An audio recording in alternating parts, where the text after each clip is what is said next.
Passing na tayo.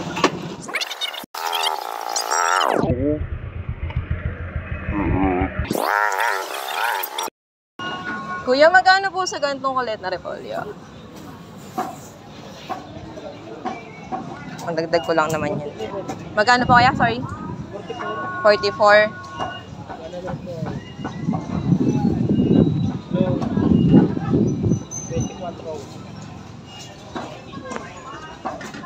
Sa carrots po, Pacific.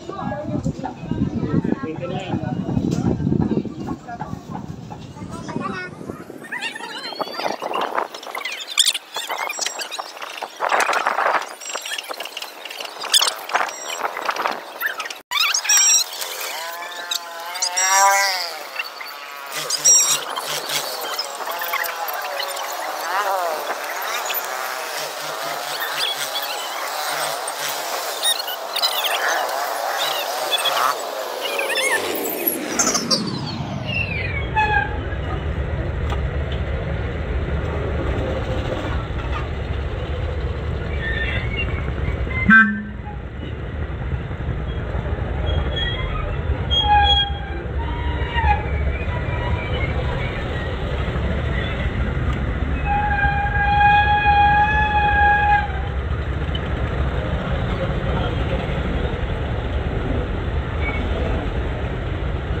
home! Grabing crossing yun. Hanip yan. I'm homie.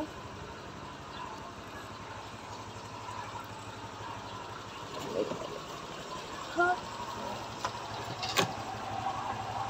Grabing crossing. Extra yung mga sinampay namin mga kapatid ko, guys.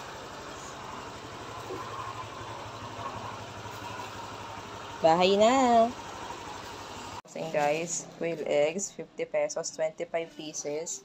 Then yan yung repolyo, carrots, tatlong sayote, then ebap. It costs 220 pesos. Pero maghapon naman na yun. So, i-chop ko na siya mamaya and pakita ko sa inyo kung paano i-press na yan ko. Let's go. Tira. Yung sa niluto ko last time. So, lalagay na rin natin para hindi masayang. Iwa yung ginawa ko sa repolyo. Bahala kayo kung paano chop yung gusto niya, pero sa akin ganyan. Ganyan hiwa siya. Hiwa ng carrots, guys. Depende rin sa inyo, pero ganito yung hiwa ko. Yung chop ko ng sayote. Ordinary lang. Yung para lang siyang pang chop suey, guys. Actually, para lang siyang pang chop suey with a twist.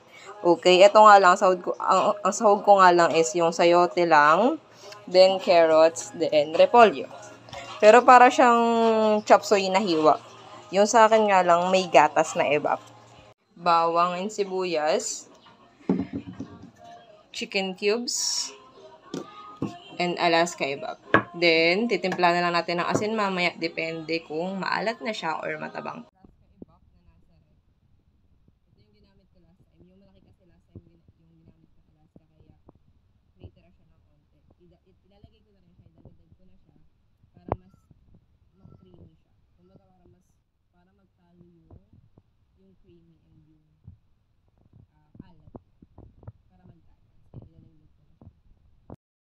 Lang muna tayo ng sinay. Let's go.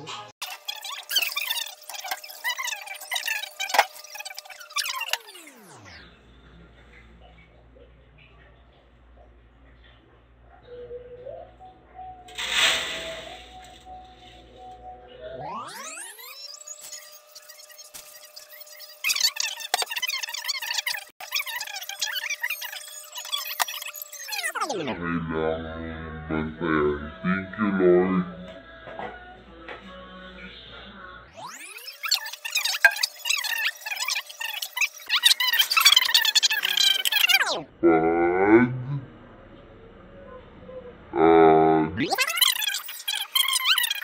Bawang sibuyas ko, yung chicken cubes, yung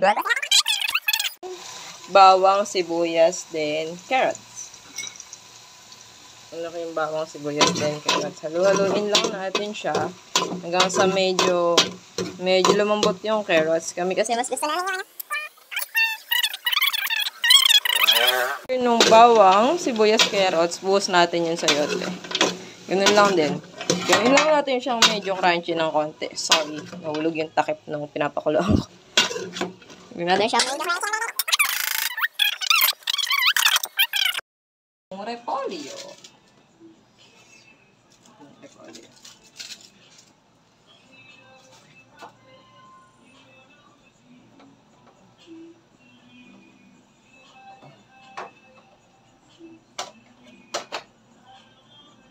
Hinaan natin yung legs ko. Aapaw eh. Mamatay naman yung apoy. Hinaan lang natin. Apaw siya.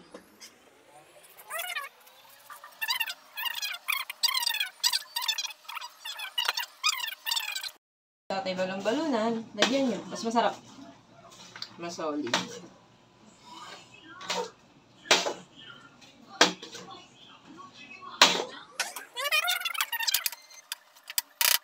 Guys, since kumukulo na siya, pwede na natin siyang patayin kasi almost na siya, almost 20 minutes. So pwede na yan. Kumukulo na siya eh. Pwede na siyang patayin. Palamigin lang natin, tsaka natin is syempre our chicken. Yung chicken cubes, tunaw na siya, kakahalo ko, kaka-stir ko. Ito naman. Dagdag natin yung gatas na maliit. Isang buong Alaska evap na maliit, dagdag natin siya. Bahala na kayong magtimpla. Ng konting pamintang durog. Halo-haloin ulit natin. Halo ko namin pamintang durog. Lagay tayo ng water. Mas maganda kung hot water. Para at least di na siya, guys. Ayan, kumukulo na siya. Pwede na natin siyang tikman. Tikman natin.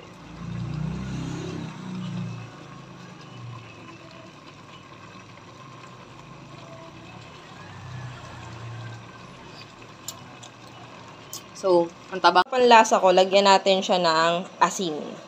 Ito yung quail eggs. Pinapalamig ko siya para mabatang ko mamaya, guys.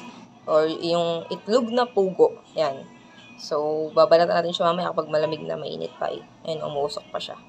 Sa panlasa ko, nahalo ko na rin siya. Dinagdagan ko siya ng konting asin. Okay na sa panlasa ko. So, patayin natin yung apoy. Let's go! Tada! Okay na. Guys, so drain muna natin yung mainit na tubig niya.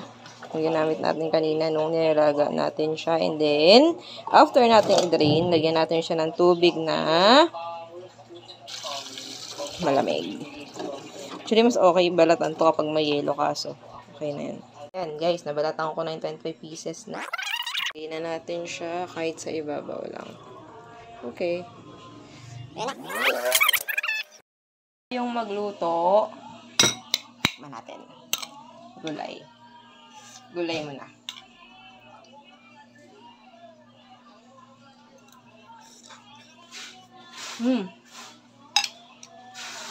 Okay na yung lasa. Lagyan natin ng kanin.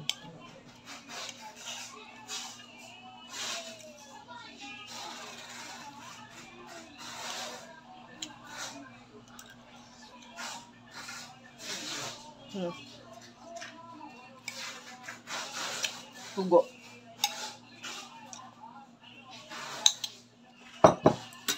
Quail egg.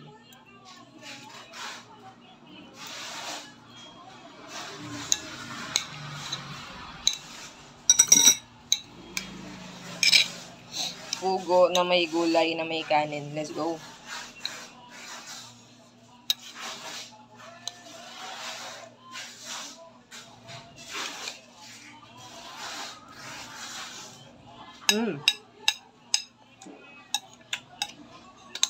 Harap.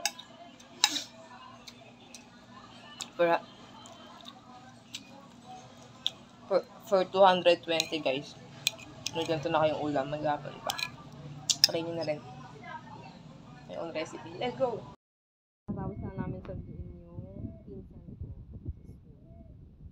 Nakatapos ko lang mag-asiyang nakatapos ko lang magluto. So, papahinga naman tayo ngayon. Habang nag-move. Yun. So, yun muna ulit. Ito. Pamalengke serye plus may chop suey with a twist. Kasi may gata siya, itlog na tugo, and atay balon-balunan. So, tomorrow, pumunta kami ng columbarium kasi 40 days ni Lola Mang. So, may mga kasama ako sa vlog ko tomorrow. Abangan nyo kung sino guys. Yun muna, bye! Of course, since nag-drive ulit ako and sinama ko kayo, huwag natin kakalimutan palaging mag-ingat at magdasal bago umalis at kung saan man tayo pupunta, okay? And use the word YOLO in a nice way. YOLO means you only live once. So use it wise and properly. Okay?